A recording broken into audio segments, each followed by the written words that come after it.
दोस्तों नमस्कार। मैं शोभित मिश्रा स्वागत करता हूं आप सभी का अपने YouTube चैनल यूनिक सॉल्यूशन में। आज हम लोग भूगोल की श्रृंखला को आगे बढ़ाते हुए आज एक बहुत प्रसिद्ध और अक्सर चर्चा में रहने वाला सिंधु नदी जल विवाद के बारे में समझते हैं और यह कई बार खबरों में रहता है।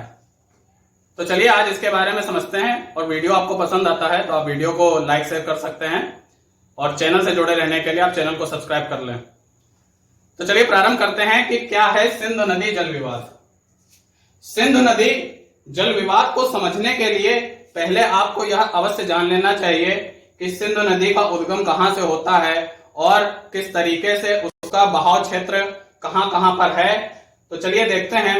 हमारे सामने जो सिंधु नदी का जो उद्गम है और उसका बहाव क्षेत्र का कुछ भारतीय नक्शे में और पाकिस्तान के जिस क्षेत्र में वह बहती है उसका कुछ एक डायग्राम मैंने बना रखा है। तो आप देखेंगे कि यह जो नदी है इस नदी को सिंधु नदी बोला जाता है। इस नदी को सिंधु नदी बोला जाता है। इंग्लिश में इंडस कहते हैं, याद होगा इसी के नाम पर भारत देश का नाम इंडिया कहलाया। तो जो इंडस नदी है यह तिब्बत से इसका ओरिजिन होता है। तिब्बत से यह निकलती है। तिब्बत में मानसरोवर झील जो है वहां से सिंधु नदी का उद्गम माना जाता है और यह मानसरोवर से निकलते हुए इस क्षेत्र से होते हुए और यह जो पीओके है पाकिस्तान ऑक्युपाइड कश्मीर वहां से होते हुए यह पाकिस्तान में बह करके और नीचे अरब सागर में फिर गिर जाती है जाकर के। तो इस पूरे विवाद को समझने के लिए आपको सिंधु नदी के साथ साथ में जो सिंधु की और सहायक नदियां हैं उनके बारे में समझ लेना चाहिए। और सिंधु की जो सहायक नदियां हैं या 5 नदियों का एक ग्रुप है और जिसमें सिंधु के नीचे जो है झेलम नदी आती है, चिनाब नदी आती है, या उत्तर से दक्षिण की तरफ हम बढ़ रहे हैं, झेलम, चिनाब, रावी, उसके बाद में आप देखेंगे व्यास और यह सतलुज। तो इस तरीके से आप देखेंगे कि इन 5 नदियों को मिला करके और साथ में सिंधु नदी को जोड़ करके यह 6 नदियों का एक पूरा सिस्टम है जिसमें उत्तर से नीचे दक्षिण की तरफ बढ़ते हुए सिंधु, झेलम, चिनाब, रावी, व्यास, सतलज यह नदियां आती हैं। और यह जो सतलज नदी है यह भी तिब्बत के क्षेत्र से निकलती है और जहां पर तिब्बत के क्षेत्र में कैलाश पर्वत श्रेणी जो स्थित है उसी कैलाश पर्वत श्रेणी के पास में स्थित राकसताल से सतलज नदी का उद्गम होता है। सतलज नदी निकलती है और यह इस तरीके से बहते हुए यह जाकर के सिंधु नदी की ही एक सहायक नदी बन जाती है। और यह 5 नदियां कौन सी, झेलम, चिनाब, रावी, व्यास और सतलज, यह 5 नदियां सिंधु नदी में आकर मिल जाती हैं। और यह 5 नदियां सिंधु नदी में जिस स्थान पर मिलती हैं वह पाकिस्तान की जगह मिठानकोट से कुछ पहले होती है। तो आप मिठानकोट बोल सकते हैं। यह 5 नदियों का जो ग्रुप है यह सिंधु नदी में पाकिस्तान के मिठानकोट में जाकर के मिल जाता है और उसके बाद में यह मिठानकोट से होते हुए कराची के दक्षिण में स्थित अरब सागर में अपना विशाल डेल्टा बनाकर सिंधु नदी अरब सागर में विलीन हो जाती है। तो इस प्रकार से आप देखेंगे कि सिंधु नदी का बहाव क्या क्या है और इसकी कौन कौन सी सहायक नदियां हैं। अब एक बात आप समझें, जो सिंधु नदी है और जो सतलज नदी है मात्र यही 2 नदियां तिब्बत से निकलती हैं। बाकी जो झेलम, चिनाब, रावी, व्यास यह जो 4 नदियां हैं इनका उद्गम स्थल भारत में ही है। इनका उद्गम स्थल भारत में ही है। केवल सिंधु और सतलज का उद्गम स्थल तिब्बत में पड़ता है। तो उम्मीद है आप इस प्रकार से सिंधु की जो स्थिति है उसको समझ पाए। अब चलिए समझते हैं कि सिंधु नदी जल विवाद क्या है। तो सिंधु नदी का बहाव क्षेत्र करीब 11,65,000 वर्ग किलोमीटर का क्षेत्र जो है यह सिंधु नदी का बहाव क्षेत्र है। इतने वर्ग किलोमीटर 11,65,000 वर्ग किलोमीटर के क्षेत्र में सिंधु नदी का जो क्षेत्र है वह विस्तृत है और इस क्षेत्र का 47% हिस्सा, सबसे ज्यादा हिस्सा पाकिस्तान में पड़ता है। तो आप देख ही रहे होंगे कि पाकिस्तान में यह लगभग बहुत बड़े क्षेत्र में फैली हुई है। 39% हिस्सा यह भारत में बहता है। 39% हिस्सा भारत के अंतर्गत है, 8% हिस्सा चीन के अंतर्गत भी आता है और 6% हिस्सा आप यहाँ पे जानते हैं अफगानिस्तान के साथ भी हमारी सीमा साझा होती है, तो लगभग 6% हिस्सा अफगानिस्तान में भी आता है। तो इस तरीके से यह है कि यह 4 देशों से होकर संयुक्त रूप से प्रवाहित होती है, जिसमें सबसे ज्यादा हिस्सा पाकिस्तान का है। लेकिन यह तो सब ठीक है, यह विवाद जन्म कैसे लेता है? तो जब आप जान ही रहे हैं कि जब कोई नदी 2 या 2 से ज्यादा देशों से होकर बहती है तो उस पर हर एक देश अपना कब्जा मानते हैं और उसमें बहने वाले जल पर अपनी संप्रभुता स्थापित करना चाहते हैं।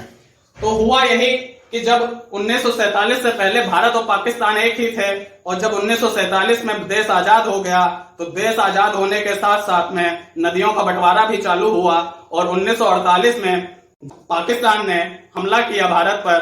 तो भारत ने कुछ समय के लिए जहां नदी का जो पानी था इसको कुछ समय के लिए रोका, लेकिन शीघ्र ही उसे खोल दिया।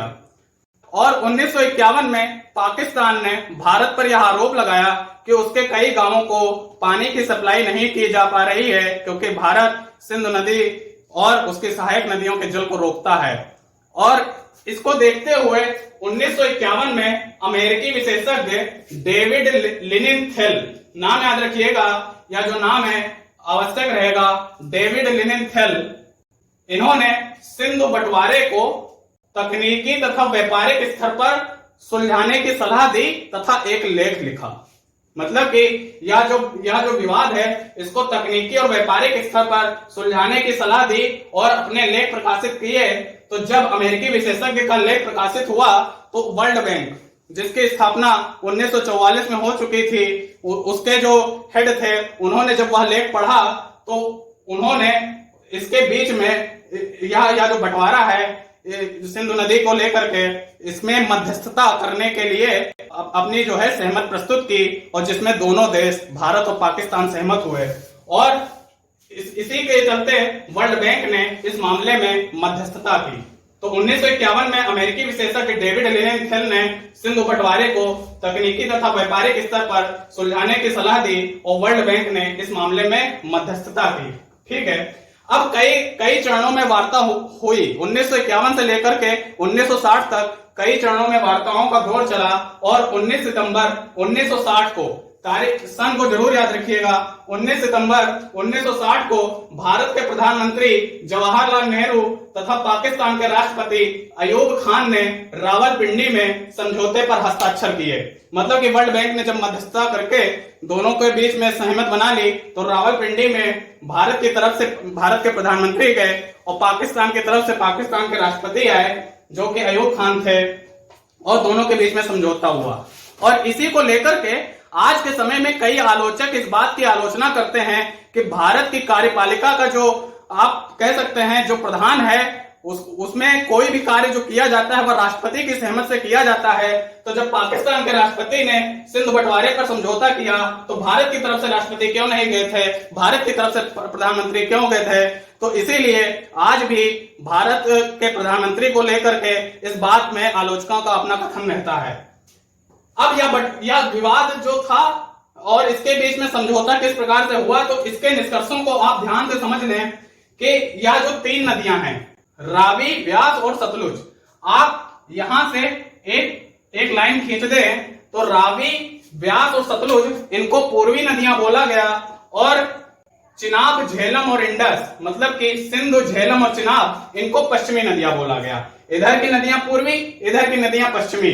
तो जो पश्चिमी नदियां हैं, सिंधु, झेलम और चिनाब पर पाकिस्तान को अधिकार दिया गया कि वह उन नदियों का जल इस्तेमाल कर सकता है। लेकिन इसमें एक कंडीशन दी गई कि इसमें सिंधु नदी जो है वह तो भारत में भी बह रही है, तो यह अधिकार दिया गया पाकिस्तान को कि 80% जल का इस्तेमाल पाकिस्तान करेगा और 20% जल का इस्तेमाल भारत करेगा, जो कि पश्चिमी नदियां हैं। कौन सी? सिंधु, झेलम और चिनाब। इन नदियों का पानी पाकिस्तान 80% इस्तेमाल करेगा और भारत जो है 20% इस्तेमाल करेगा, और जो पूर्वी नदियां हैं, रावी, व्यास और सतलज, इनका इस्तेमाल भारत पूर्ण रूप से कर सकता है। इनका इस्तेमाल भारत पूर्ण रूप से कर सकता है।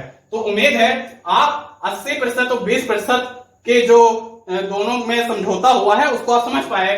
पश्चिमी नदियों का पानी पाकिस्तान इस्तेमाल करेगा 80% के साथ, और पूर्वी नदियों का पानी रावी, व्यास और सतलुज का भारत पूर्ण रूप से इस्तेमाल करेगा, और यही सिंधु नदी जल समझौता कहा जाता है।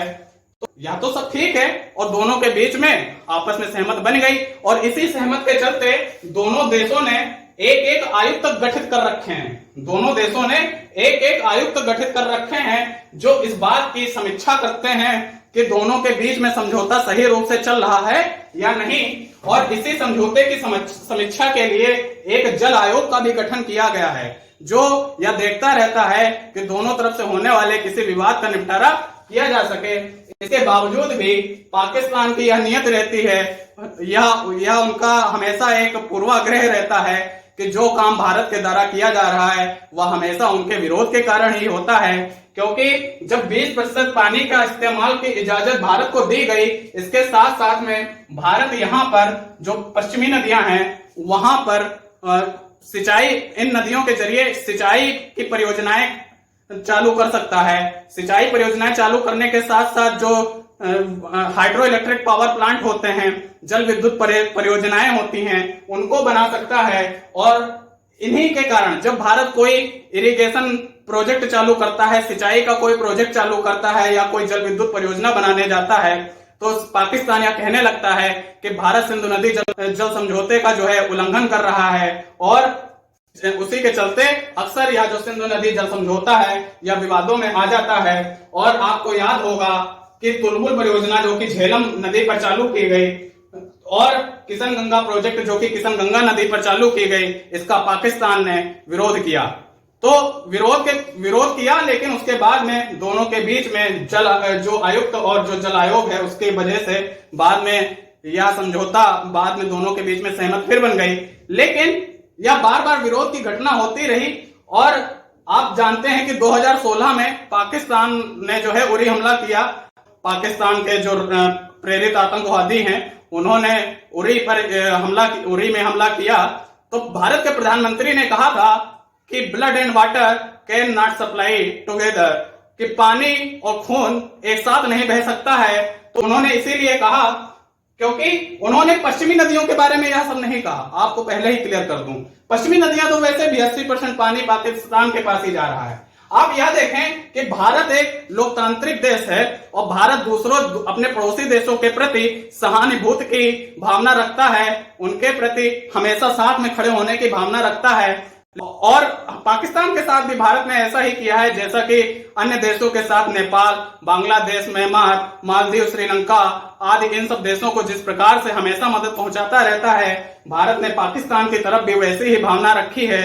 लेकिन पाकिस्तान की तरफ से जब आतंकवाद भारत में प्रायोजित किया जाता है तो उसके बदले में भारत की तरफ से, प्रधानमंत्री की तरफ से यह स्टेटमेंट आता है। तो जो स्टेटमेंट आया, उन्होंने यह स्टेटमेंट पूर्वी नदियों के बारे में दिया था जो कि रावी, व्यास और सतलज हैं। क्योंकि भारत इन नदियों का पूर्ण हकदार है, इसके बावजूद भी भारत जो है इन नदियों का संपूर्ण पानी या ज्यादातर पानी जो है यह जाने देता है पाकिस्तान में कि और जो कि भारत उसका इस्तेमाल कर सकता है डैम प्रोजेक्ट बनाकर या इरिगेशन पर्पज से। लेकिन भारत की उदारता के चलते इनका पानी भी पाकिस्तान को मिल जाता है।